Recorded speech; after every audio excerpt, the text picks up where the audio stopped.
तो गाइज आज मैं एपिसोड 2 एक्सप्लेन करने वाला हूँ। और अगर आपने एपिसोड 1 को नहीं देखा तो जाके एक बार चेक कर ले, क्योंकि उसके बाद ही आपको ये चीज समझ आने वाली। अब सेकंड एपिसोड की शुरुआत में हम व्यूअर्स लिली को देखते हैं, जिसे वही थिएटर वाले कांड का नाइटमेयर आता है। आई मीन थिएटर में जो कुछ भी हुआ वो रियल था, विच मीन्स कि टेडी, फिल और सूजी वाकई में पेनीवाइज का शिकार हो गए। वही शहर की पुलिस काफी परेशान है, क्योंकि 3 बच्चे गायब हो चुके थे जब उनकी लाश तक नहीं मिली। मिला है तो बस ढेर सारा खून, जो कि थिएटर में था और जो कि लिली के ऊपर भी था। अब पुलिस वाले इसका इल्जाम हैक पर डालना चाह रहे थे, क्योंकि हैक एक ब्लैक था। दूसरी बात की हैक उसी थिएटर में काम करता था। लेकिन अब तक पुलिस को हैक के खिलाफ कोई भी सबूत नहीं मिल पाया, क्योंकि लिली और रैनी क्लियरली अपने बयान में बोल चुकी है कि हैक घटना के वक्त थिएटर में नहीं था। मोर ओवर हैक के पास एक सबूत भी था, उसकी मॉम, जो कह रही थी कि उस रात हैक अपने घर में ही थी। इसी सब के कारण हैक के परिवार में बहुत टेंशन, जहाँ हैक की माँ काफी परेशान है और वह हैक से झगड़ा करती है। झगड़ा इसलिए क्योंकि हैक के घर के बाहर हमेशा पुलिस वाले उन पर नजर रखे हुए हैं, और हैक की माँ का कहना है कि पुलिस वाले किसी तरह से ये इल्जाम हैक पर डालना चाहते हैं। ऐसे माहौल में हैक की बेटी रोनी भी बहुत ज्यादा परेशान। इनफैक्ट रोनी डरी हुई है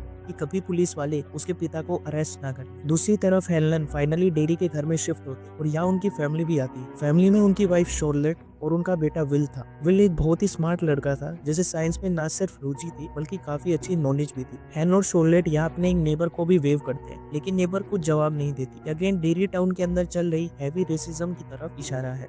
जो भी हो, अब स्कूल में हम मार्च को देखते हैं, जो कि पैटी और उसके ग्रुप की वाहवाही के लिए लिली तक की बुराई करने लग गई थी। ये लड़की जब स्कूल में रोनी को देखती है तो उसके पीछे भी बातें बनाती है, सेइंग कि कैसे उसके पिता टेडी, फिल और सूजी को खत्म करके बॉडी छिपा दिए होंगे। एनीवेज, क्लास में मार्च फिर से लिली को समझाती है कि वो पैटी के ग्रुप को ज्वाइन कर ले, लेकिन लिली मार्च पर भड़क जाती है, सेइंग कि उसके 3 दोस्त खत्म हो गए हैं और मार्च को अब तक पावरफुल लड़कियों की चापलूसी करने से फुर्सत नहीं मिल रही। अब इनकी क्लास में ही विन हेलन आता है, जो कि डे 1 पे ही लेट हो गया था, और ऐसे में क्लास टीचर उसे डांटती है। बच्चे तुरंत ही विल को बुली भी करने लग जाते हैं। दूसरी तरफ लीरोय हैन को कर्नल फिलर बताते हैं कि उस रात जिन लोगों ने हेलन पर हमला किया था उसमें से एक बंदा वो रेसिस्ट था। स्टेयर के पास से हमले वाले हथियार बरामद हुए और फिलहाल उनकी इन्वेस्टिगेशन चल रही, ताकि बाकी 2 लोगों का भी पता लगाया जा सके। ये सुन के हेलन को थोड़ा शक होता है, क्योंकि कहीं ना कहीं हैन को लग रहा था कि हमला कराने वाले बहुत ज्यादा प्रोफेशनल थे, जबकि स्टर्स तो एक बेकार एयरमैन है।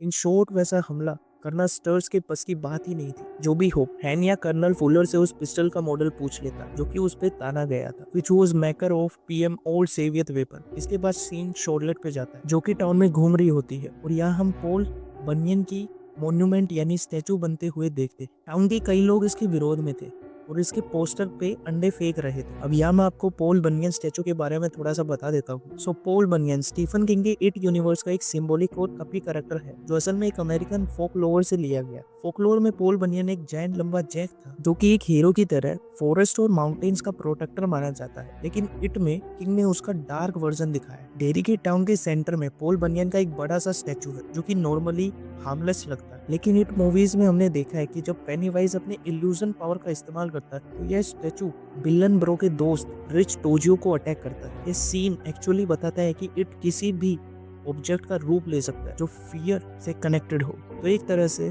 पॉल बनियन का जो ये स्टैचू वो डेरी के फेक पीसफुल इमेज का सिंबल है। अब क्योंकि डेरी में हमेशा अजीब चीजें होती रहती है, तो इससे यहाँ की जनता में काफी अनरेस्ट है। तो लोग इस स्टैचू के विरोध में थे, क्योंकि उन्हें लगता है कि ये एक फेक होप जैसा है। फॉर नाउ शोरलेट स्टैन नामक बंदे की दुकान पर ब्रेड लेने जाते हैं। तभी बाहर वह कुछ बच्चे को देखती है जो कि एक दूसरे बच्चे को दौड़ा के पीट रहे थे। सरप्राइजिंगली टाउन का कोई भी इंसान उस पीट रहे बच्चे की मदद नहीं कर रहा। शोरलेट फौरन उसकी मदद करने जाती है, लेकिन वे गुंडे बच्चे शोरलेट को ही घूरने लगते। इनफैक्ट टाउन के लोग भी शोरलेट को ही घूर रहे थे, एज इफ जैसे वो ही कुछ गलत कर रही है। इतने में पिट रहा बच्चा उठता है और भागता है। बाकी बच्चे भी उसके पीछे पड़ जाते हैं। नाउ शोरलेट ही सारी बातें अपनी पति हैन और अपने बेटे विल के सामने भी रखती है, लेकिन हैन उसे इस सबसे दूर रहने के लिए कहता है। वही विल भी डिनर टेबल पे ज्यादा एक्टिव नहीं था, क्योंकि स्कूल में वो बुली हुआ था। ऑल द वे वो बुली होने वाली बात अपने पेरेंट्स को नहीं बता। इस सीन से हम समझ पाते हैं कि शोरलेट एक ऐसी लेडी है जो कि पीछे हटने वालों में से नहीं है। आई मीन वह बुरे को फेस कर बुरा कहेगी और अच्छे लोगों का साथ देगी। यहाँ से सीन रोनी पर शिफ्ट होता है,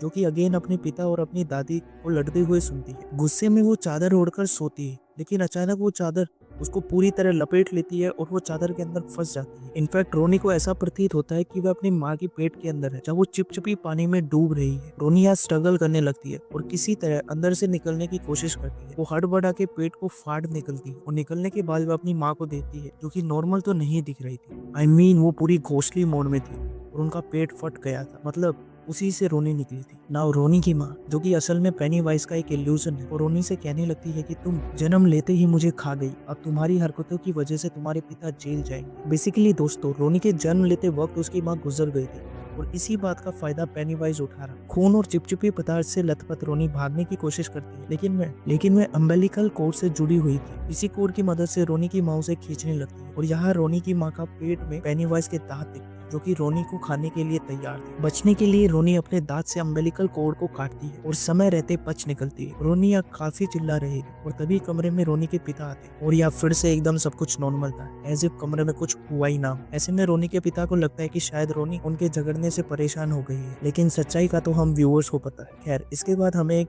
बाढ़ का सीन दिखाया जाता है जहाँ हम 3 ब्लैक एयरमैन को देखते हैं। इनमें से एक डिक हेलन है और बाकी 2 है रेजी और जैक। इनकी बातों से हम समझ पाते हैं कि हैन के अटैक वाले सिलसिले में भी ब्लैक एयरमैन का कनेक्शन है, लेकिन हेलन को कोई कनेक्शन नहीं दिख रहा था। हेलन के हिसाब से वह एक सीक्रेट स्पाई मिशन पर काम कर रहा है, जिसके कारण कोई उससे सवाल जवाब नहीं करता। इसी बीच बाढ़ में पुलिस चीफ आते हैं और यह डेन नामक बंदा और काउंसिल मिल पुलिस चीफ पर दबाव डालते हैं कि बच्चों की मिसिंग केस में जल्द से जल्द हैक को गिरफ्तार किया जाए। इफ चीफ अगर ऐसा नहीं कर पाते तो अगले इलेक्शन में मेयर बनना तो छोड़ो, ये चीफ कहीं का नहीं रहेगा। इसी पोस्ट में चीफ गुस्सा होता है और गुस्से में उसकी नजर हेलन, लेजी और जैक्स पे जाती है। वो इन तीनों को एंजॉय करता देखता है जिससे उसकी जलती है और ऐसे में वह बाढ़ के ओनर से कह के इन्हें बाहर निकलवाने की सोचता है, लेकिन इससे पहले ही हेलन समझ जाता है कि यहाँ क्या हो रहा है और वो अपने 2 दोस्तों के साथ खुद ही वहां से निकल जाता है। खैर, ये तीनों पीते हुए एयरबेस के पास जाते हैं, जहाँ अगेन गार्ड इनके साथ बदतमीजी करता है, लेकिन हेलन अपना नाम बताता है और जब गार्ड हेलन का नाम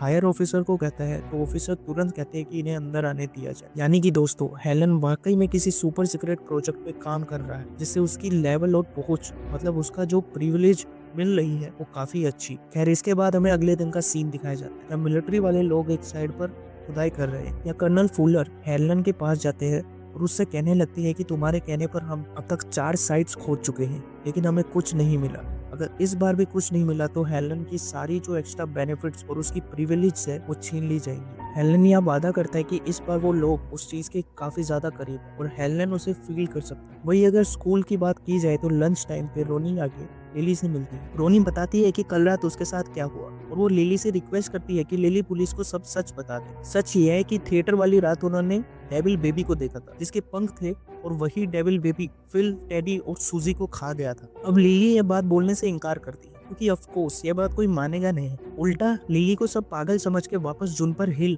साइक्रेस्टिक हॉस्पिटल में भेज देंगे। रोनी लिली को सच बताने के लिए फोर्स करने लगती है क्योंकि कहीं ना कहीं रोनी के पिता फंसने वाले थे। रोनी सबके सामने लिली पे काइंड ऑफ चिल्ला देती है जिसके लिए उसे डिटेंशन दिया जाता है। अब दोस्तों, इन दोनों को बातें करता देख मार्ज इन दोनों का मजाक बनाती है ताकि वह पैटी और उसके ग्रुप में इंक्लूड हो सके। खैर, यहाँ से फोकस विल पे आता है जिसका एक दोस्त बना है नेम रिच। रिच मार्ज या उन ग्रुप ऑफ गर्ल्स को पसंद करता है। ऑल द वे वो लोग रिच को भाव नहीं देती थी। नाउ विल कॉरिडोर में बैठ के साइंस पढ़ रहा होता है जब एक बंदा वहां पर एक बम फेंकता है, मतलब जिससे काफी महक जाएगा कॉरिडोर। इससे विल भागता है और टीचर से टकरा जाता है। टीचर को लगता है वो बम विल नहीं फेंका, इसकी वजह से उसे डिटेंशन मिलती है। डिटेंशन में विल की मुलाकात रोनी से होती है और इनके बीच में थोड़ी सी बातचीत भी होती है। फिर खिड़की से ये लोग देखते हैं कि पुलिस चीफ लिली को अपने साथ ले जा रहे। अब दोस्तों, पुलिस चीफ लिली को डराते हैं, सेइंग कि अगर वो रोनी के पिता हैंक के खिलाफ बयान नहीं देगी तो इल्जाम उस पर ही आएगा क्योंकि वही खून से लथपथ थी और 3 बच्चे जब गायब हुए थे तो वो भी वहीं पर थी। अगर इल्जाम लिली पे आता है तो उसे कहा जाना होगा